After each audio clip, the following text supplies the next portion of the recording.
Good morning बच्चों, आज हम लोग 11th बायोलॉजी का फर्स्ट क्लास स्टार्ट करते हैं। द लिविंग वर्ल्ड, जीव जगत। हम लोगों का पहला चैप्टर है जीव जगत। जीव जगत को हम लोग इंग्लिश में बोलते हैं द लिविंग वर्ल्ड। इस लिविंग वर्ल्ड के अंतर्गत हम लोगों को मेनली 3 टॉपिक को डिस्कस करना है। पहला जो टॉपिक है वो है जीवन क्या है। जीवन क्या है, what is life, what is life. Next topic है वो हम लोगों का है वर्गीकी, समवर्ग, टैक्सोनॉमिक कैटेगरीज।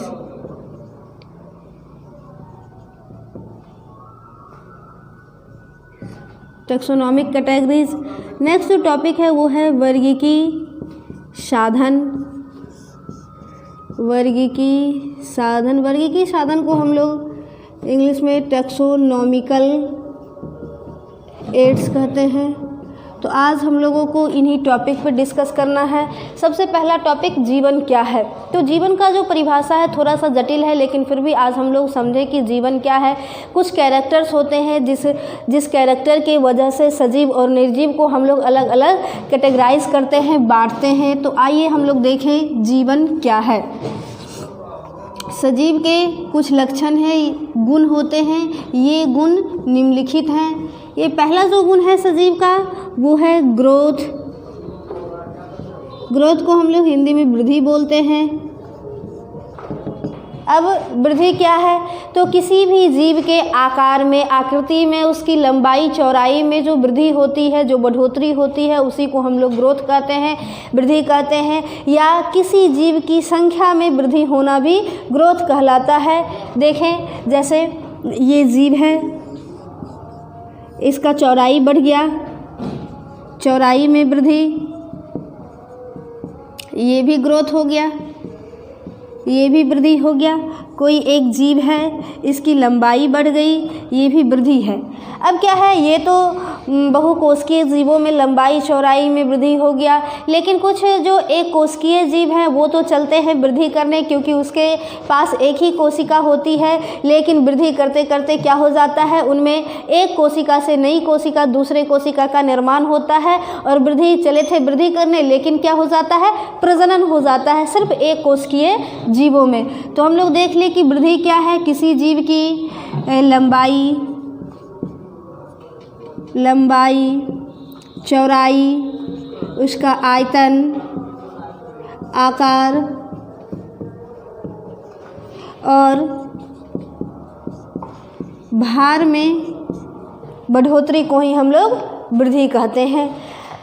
अब क्या है कि कुछ ऐसे भी हम लोगों के आमने सामने आसपास कुछ ऐसे भी चीज़ें हैं जिसमें वृद्धि होती है, फिर भी हम लोग उसको सजीव नहीं कर सकते। जैसे मरुस्थल हो गया, रेत का टीला हो गया। हम लोग क्या देखते हैं कि माउंट एवरेस्ट है, बचपन में तुम लोग पढ़ा करता होगा कि माउंट एवरेस्ट की जो ऊंचाई है 8,848 मीटर है। लेकिन क्या हो गया कि अब जो हम लोग नए बुक में देखते हैं तो उसमें लिखा हुआ मिलता है 8,850 मीटर। अब ये जो 2 मीटर है, ये 2 मीटर कहाँ से आ गए। 2 मीटर की जो वृद्धि हुई तो इसमें भी तो ग्रोथ हो रहा है, लेकिन फिर भी हम लोग उसको सजीव क्यों नहीं मान रहे हैं। तो क्या है कि जो सजीव होते हैं उसके अंदर कोशिका का विभाजन होता है। जो पर्वत है, पहाड़ है, रेत के टीले हैं, उसके अंदर से किसी भी तरह की कोशिका विभाजन की क्रियाएं नहीं होता है, इसीलिए हम लोग उसको सजीव नहीं मान सकते। अब हम लोग का जो दूसरा सजीव के जो दूसरे लक्षण हैं, वो दूसरा लक्षण है प्रजनन। सजीव का जो दूसरा लक्षण है वो हो गया प्रजनन। प्रजनन को हम लोग रिप्रोडक्शन कहते हैं। रिप्रोडक्शन क्या है,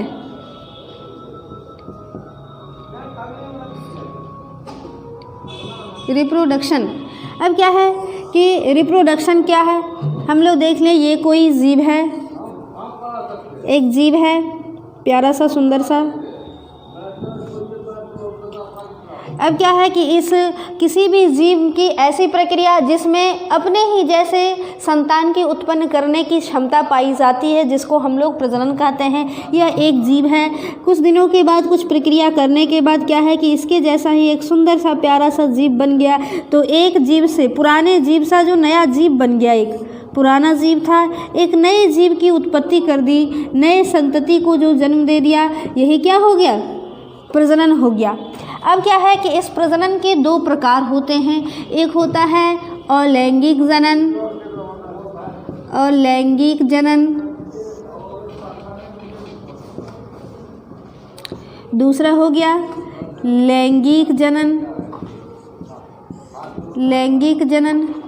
अब ये जो अलैंगिक जनन है, अलैंगिक जनन क्या है? अलैंगिक जनन जो निम्न कोटि के जीव होते हैं, जैसे एक कोशिकीय जीव जिसको कहते हैं, उसमें होता है। अलैंगिक जनन में क्या है कि जीव सिर्फ अपने आप के दम पे, किसी जीव की सहायता लिए बिना, किसी युग्मक का निर्माण किए बिना जो नए जीव की उत्पत्ति कर देते हैं, उसी को हम लोग लैंगिक जनन कहते हैं। जैसे ये हम लोग मान लिया एक कोशिकीय एक जीव है, उसके अंदर ये केंद्रक है, केंद्रक में वृद्धि हो गई और केंद्रक विभाजन के फलस्वरूप दो नए जीव की उत्पत्ति हो गई। तो बिना नए जीव का, बिना दूसरे जीव की सहायता के जो नए संतति का निर्माण हो गया, इसी को हम लोग अलैंगिक जनन कहते हैं। लैंगिक जनन क्या हो गया? दो अपोजिट सेक्स वाले जीव भाग लिए आपस में, दो अपोजिट सेक्स वाले जीव हैं, मान लिए ये नर हो गया, ये मादा हो गई, ठीक है। इन दोनों ने आपस में भाग लिया, जिससे नर युग्मक का निर्माण करेगा, स्पर्म बना देगा, और मादा जो है मादा युग्मक का निर्माण कर दी, ओवम बना दी। इस दोनों के मिलने से, संलयन होने से एक तीसरा संरचना का निर्माण होता है। इस संरचना को हम लोग जायगोट कहते हैं। अब यही वृद्धि करके नए जीव की उत्पत्ति कर देता है। इसी प्रक्रिया को हम लोग लैंगिक जनन कहते हैं। अभी तो हम लोग लैंगिक जनन के बारे में इतना ही पढ़ते हैं, बाकी हम लोग 12th में इसको डिटेल से पढ़ेंगे, ठीक है।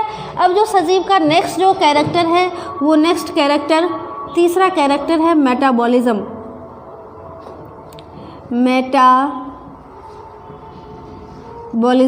मेटाबॉलिज्म को हम लोग हिंदी में उपापचय क्रिया बोलते हैं, उपापचय क्रिया। अब ये उपापचय क्रिया क्या है? उपापचय क्रिया को देखें तो किसी भी जीव के अंदर, मान लेते हैं ये एक जीव हो गया, ये एक जीव हो गया, इस जीव शरीर के अंदर जीव हो गया, जीव शरीर के अंदर कुछ रासायनिक क्रियाएं हो रही है। ये मान लेते हैं कि रासायनिक क्रिया हो रही है, इसके शरीर के अंदर ये स्टार लाइक कोई रासायनिक प्रतिक्रिया हो रही है। क्या है? जीव शरीर के अंदर,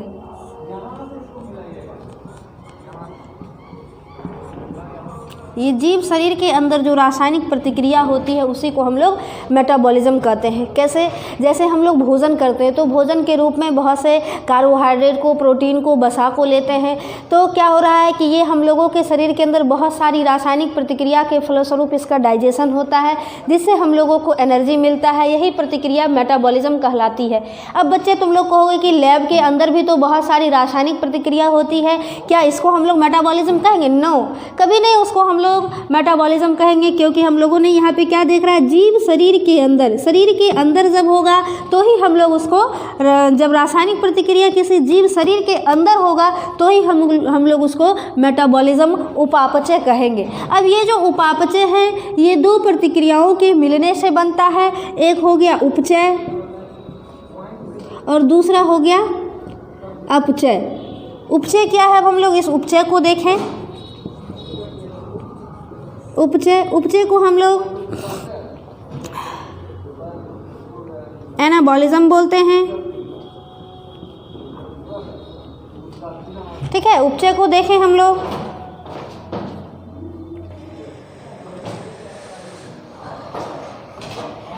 इस उपचय में क्या हो रहा है कि जैसे हम लोग मान लें कोई सब्सटेंस है ए, कोई रासायनिक पदार्थ है ए और कोई रासायनिक पदार्थ है बी, इन दोनों के बीच रासायनिक अभिक्रिया हो गई और इन दोनों के मिलने से ए बी नामक कोई रासायनिक पदार्थ बन गया। अब ये नहीं सोचना कि ए तो कोई रासायनिक पदार्थ होता नहीं है तो मैम ए और बी क्या ले रही है, तो हम लोग मान रहे हैं कि ये ए हो गया और ये बी हो गया। कहने का मतलब कि दो छोटे छोटे रासायनिक पदार्थ मिलकर के एक बड़े से रासायनिक पदार्थ का निर्माण कर देते हैं, तो इसको हम लोग उपचय कहते हैं। दूसरा हो गया अपचय। अपचय को हम लोग इंग्लिश में बोलते हैं कैटाबॉलिज्म।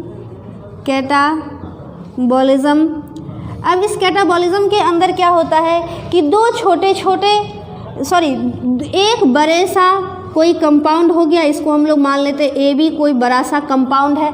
अब इस ए बी बड़े से कंपाउंड को हम लोग तोड़ दिए, छोटे छोटे इसके टूटने से दो छोटे छोटे कंपाउंड ए और बी बन गए, इसी को हम लोग क्या कह दिए, कैटाबॉलिज्म। तो फिर से हम लोग देखें एनाबॉलिज्म क्या है, कैटाबॉलिज्म क्या है।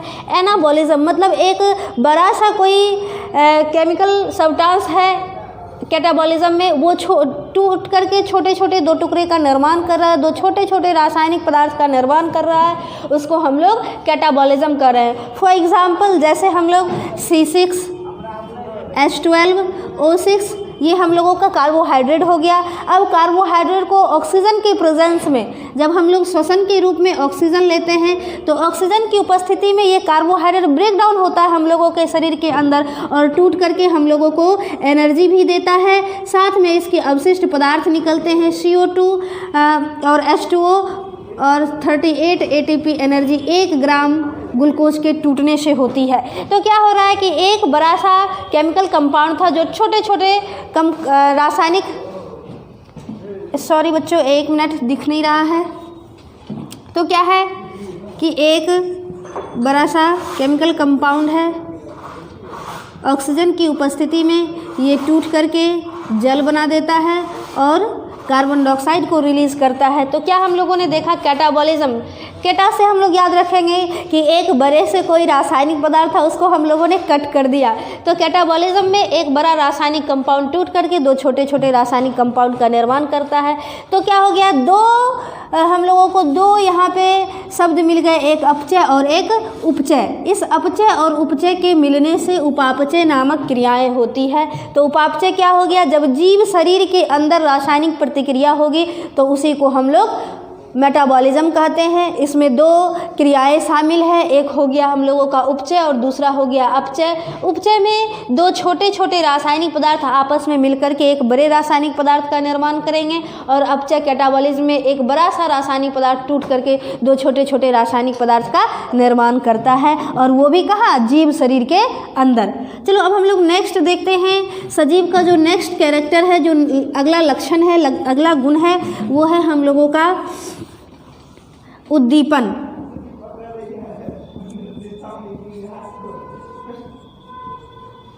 उद्दीपन पहले से पढ़ने से पहले इस मेटाबॉलिज्म के अंदर बहुत सारे कैरेक्टर्स आ जाते हैं जिसको हम लोग बचपन में पढ़ा करते थे।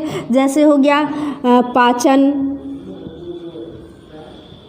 श्वसन,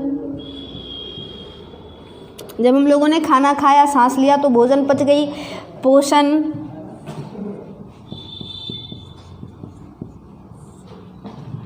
गति, उत्सर्जन, इन सभी को मिला करके उपापचय की क्रिया होती है, मेटाबॉलिज्म की क्रिया होती है।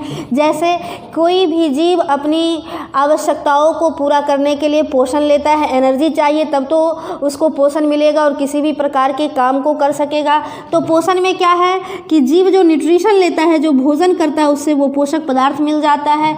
अब उसके बाद क्या है कि भोजन जो न्यूट्रिशन लिया उसका पाचन कर गया। पाचन कब, तो ऑक्सीजन की उपस्थिति में वायुमंडल से क्या करेगा, वायुमंडल से एटमॉस्फेयर से CO2 लेकर के इस भोजन का क्या करेगा, ब्रेक डाउन कर देगा, टूट करके एनर्जी मिल जाएगी। और एनर्जी मिलने के साथ साथ कुछ जो वेस्ट प्रोडक्ट बचेंगे वो वेस्ट प्रोडक्ट शरीर से बाहर निकल जाएंगे और फिर जो एनर्जी आएगा उससे जीव एक जगह से दूसरी जगह अपनी आवश्यकताओं को पूरा करने के लिए चलेगा, उसी को हम लोग गति कहते हैं। तो जो हम लोग बचपन में 4-5 लक्षण को पढ़ा करते थे उसकी जगह पे आज हम लोग अब हायर क्लास में हम लोग 11th में आ गए तो एक कैरेक्टर, एक गुण को पढ़ेंगे मेटाबॉलिज्म को। अब हम लोगों का जो अगला कैरेक्टर है वो है उद्दीपन, स्टिमुल्स।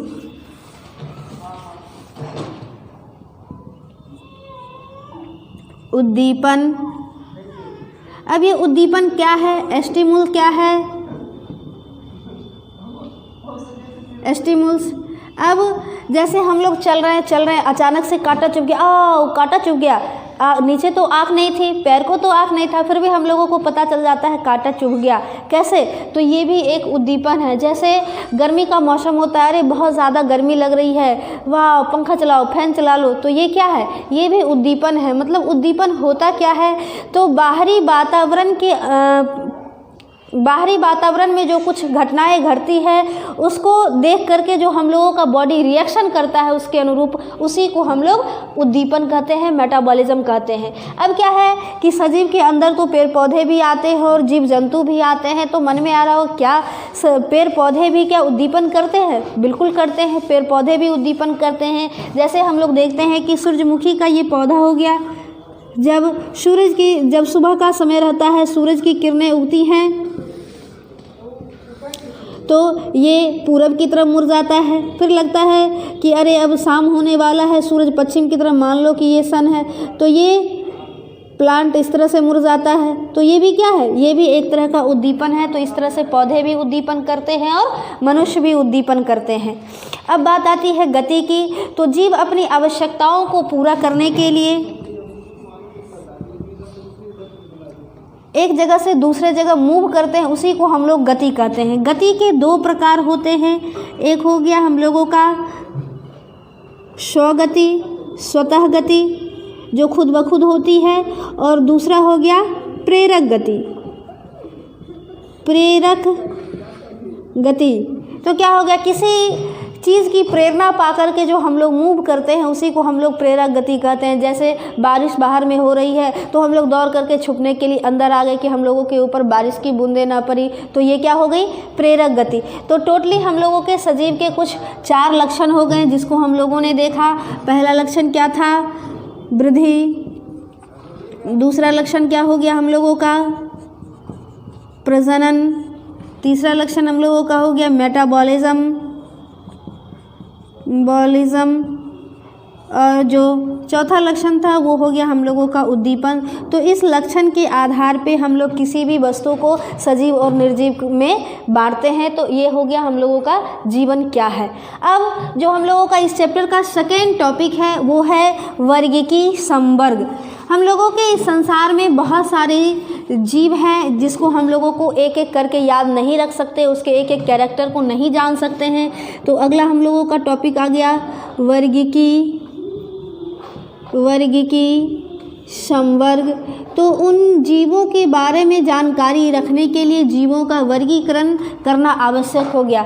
जैसे हम लोगों के घर में ही बहुत सारे सामान रहते हैं, उसको हम लोग अलग अलग स्थानों पे बांट करके रखते हैं ताकि कभी भी जाएं तो हम लोग को वो चीज़ मिल जाए। जैसे स्टडी रूम में किताब कॉपी रख दिया, किचन रूम में किचन का सामान रखा हुआ है, बेडरूम में सोने की सारी व्यवस्थाएँ हैं। उसी तरह से यहाँ हम लोग सजीवों को भी इस तरह से कैटेगराइज कर देते हैं, इस तरह से बांट देते हैं ताकि हम लोग उसके लक्षण के बारे में, उसके जब किसी जीव का नाम आए तो हम लोगों के दिमाग में आ जाए अच्छा ये जीव है तो इसका ऐसा लक्षण होगा। इसीलिए वर्गीकी संवर्ग की आवश्यकता पड़ी हम लोगों को। तो हम लोग बचपन से 9th क्लास में भी पढ़ा है कि वर्गीकी का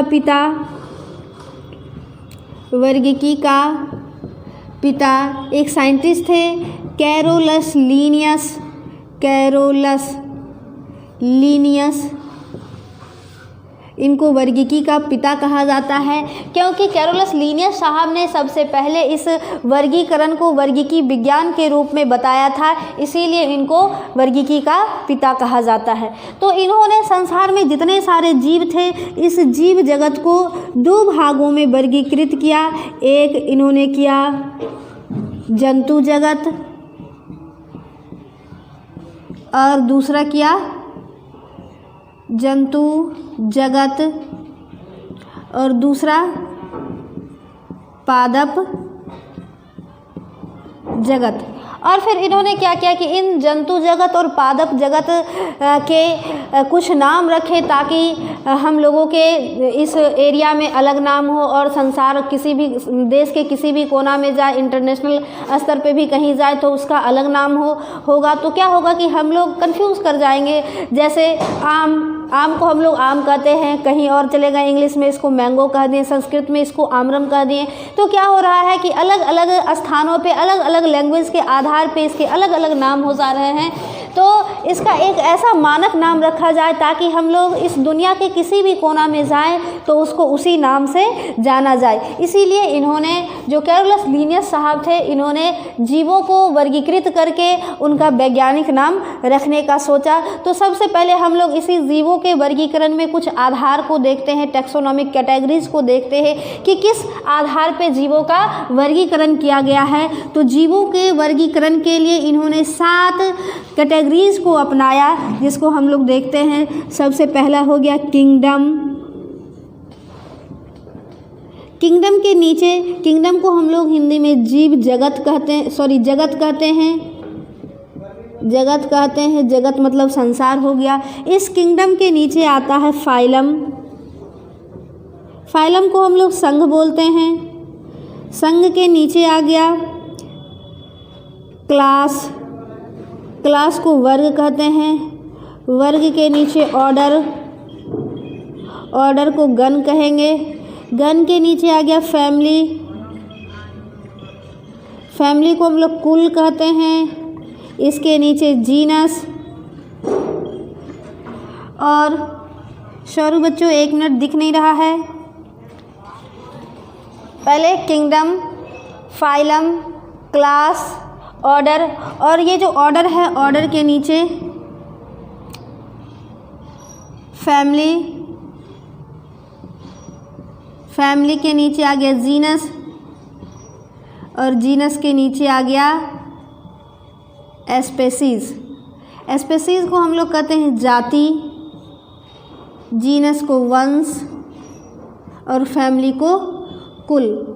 कैरोलस लीनियस साहब ने इन्हीं 7 कैटेगरीज के आधार पर इस संसार के विभिन्न प्रकार के जीवों का वर्गीकरण, नामकरण किया है। तो सबसे पहला हो गया kingdom, phylum, class, order, family, genus और स्पेसीज। जीनस और स्पेसीज तो लगभग बच्चों को याद रह जाता है। फैमिली और किंगडम और फाइलम भी याद रह जाता है। बीच का जो ये 3 चीज़ है, इसको याद करने में प्रॉब्लम होती है। तो इसको हम लोग देखेंगे कि एक ट्रिक बना लेते हैं। जैसे खांसी हो गई, कफ हो गया, COF, कोफ कर देते हैं। C से हो गया हम लोगों का क्लास, O से हो गया ऑर्डर, और F से हो गया फैमिली। ठीक है, तो इस तरह से हम लोगों को याद करने में आसानी होगी। किंगडम और फाइलम भी याद रह जाता है, जीनस और स्पेसीज भी याद रह जाता है। ठीक है, तो अब हम लोग देखते हैं इसके ऊपर एक एग्जाम्पल को लेकर के। एग्जाम्पल के रूप में हम लोग मनुष्य को ही लेते हैं। मनुष्य का जो साइंटिफिक नाम है, वैज्ञानिक नाम है, वो वैज्ञानिक नाम होमो सेपियंस है। मानव का साइंटिफिक नाम होमो सेपियंस, होमो सेपियंस है। ठीक है, तो अब हम लोग एक एक करके 7 कैटेगरीज में इसको बैठाते जाते हैं, कौन किसका क्या है। तो मानव क्या है? मनुष्य एक जंतु है, तो इसको हम लोग जगत में, जंतु में रख देते हैं। जंतु जगत के अंतर्गत रखा जाता है, जंतु जगत। उसके बाद हम लोग फाइलम में आते हैं। तो फाइलम में इसको हम लोग एनिमेलिया में फाइलम में हम लोग इसको वर्टिब्राटा में रखते हैं, या इसको हम लोग कॉर्डेटा भी कहते हैं। कॉर्डेटा का अर्थ हो गया कि जिसके अंदर रीढ़ की हड्डी पाई जाती है। जिस जीव शरीर के अंदर, तो हम लोग क्या देख रहे हैं, मनुष्य के शरीर के अंदर ये रीढ़ की हड्डी पाई जाती है। इसीलिए हम लोग संघ कॉर्डेटा में रखते हैं और जगत एनिमेलिया में रखते हैं। अब जगत के बाद आ जाता है हम लोगों का क्लास, जिसको हम लोग वर्ग कहते हैं। तो इसको हम लोग रखते हैं स्तनधारी में। स्तनधारी के भी कुछ लक्षण होते हैं। जैसे हम लोग देखते हैं कि हम लोगों के अंदर स्वेट ग्लैंड होते हैं, पसीने की ग्रंथि और ऑयल ग्लैंड होते हैं। हम लोगों का जो शरीर होता है पूरे बालों से ढका होता है। मेमोरी ग्लैंड भी होती है, जिससे फीडिंग कराई जाती है, दूध निकलता है। इसके साथ साथ अब हम लोग वर्ग के नीचे हम लोग आते हैं क्लास के नीचे आ गया ऑर्डर, ऑर्डर को हम लोग गन कहते हैं। तो प्राइमेटा में रखा गया, इसको प्राइमेट कह सकते हैं। ठीक है, गन के नीचे आ जाते हैं हम लोग फैमिली में, तो होमोनिडा, होमोनिडा फैमिली का ये मनुष्य जंतु हो गया, कुल हो गया। अब हम लोग आते हैं वंश पे, फिर जाति। ठीक है, तो होमोनिडा वंश में आ गया।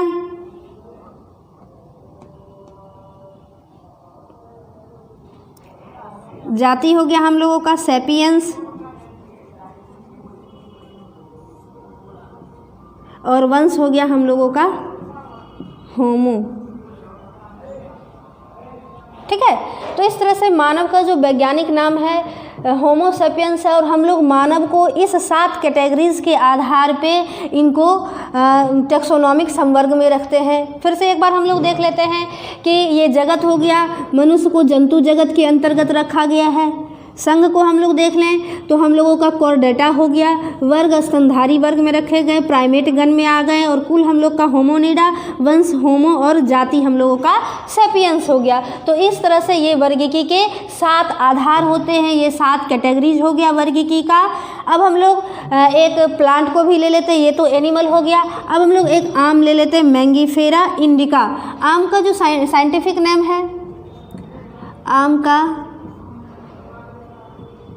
Mangifera indica.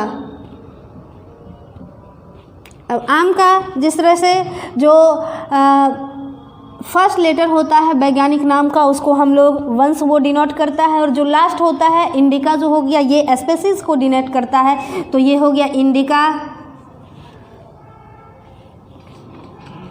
नीचे से ही हम लोग चलते हैं, इंडिका, उसके बाद हो गया मेंजी, मेंजी इसका वंश हो गया।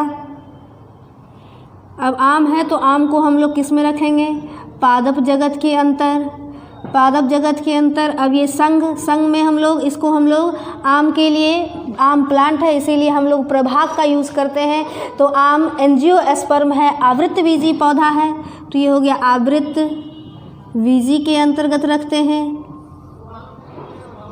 अब हम लोग देखते हैं वर्ग, तो ये है डाइकोटिलीडन, द्विबीज पत्री पौधा है।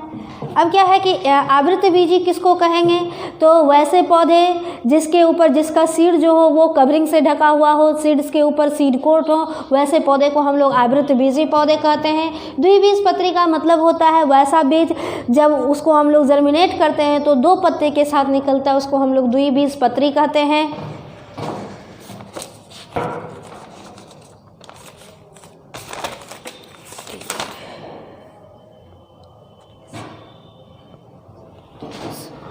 गण हो गया इसका सेपेंडियल्स, सेपेंडियल्स, और इसका कुल हो गया एनाकार्डियेसी, कार्डियेसी। इस तरह से हम लोगों ने देख लिया एक एक एग्जाम्पल एनिमल का और प्लांट को लेकर के, इनको कैटेगरीज पे बैठा करके भी। तो ठीक है बच्चों, थैंक यू। मैं कुमारी पूजा प्रभा सत्यम कॉन्सेप्ट क्लासेस में बायोलॉजी की टीचर हूँ, बायोलॉजी पढ़ाती हूँ। थैंक यू बच्चों।